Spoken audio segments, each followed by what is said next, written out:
This campaign is about bringing awareness to Mr. Kelly's over 2 decades of just sexually inappropriate behavior involving disadvantaged young black girls in our inner cities.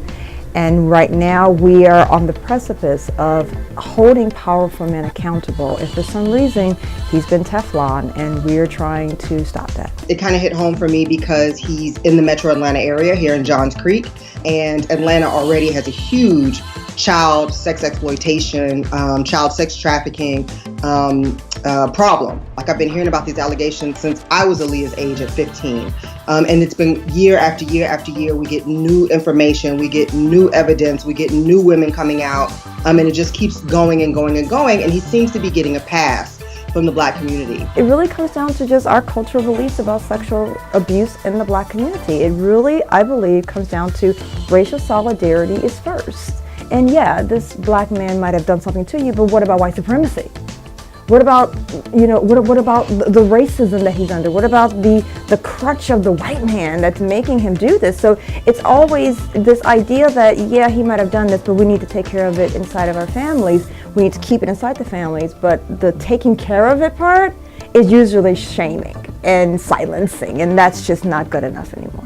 The Bureau of Justice Statistics recently released some data that over 60% of black women have experienced sexual assault or exploitation or molestation before the age of 18.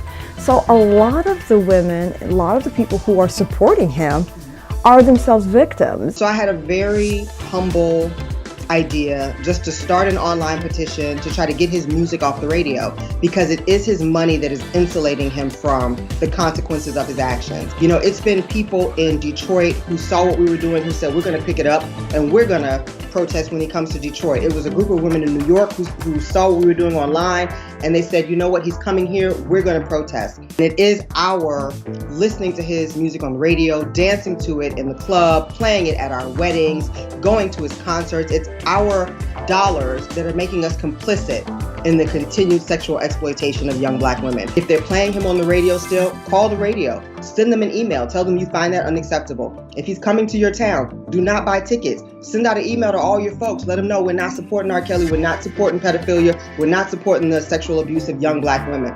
This is not about censorship, this is not about taking down a black man, this is about understanding that he has a over 2-decade track record of inappropriate behavior towards young black girls, and he has not been held accountable. And right now, it's time for us to hold him accountable.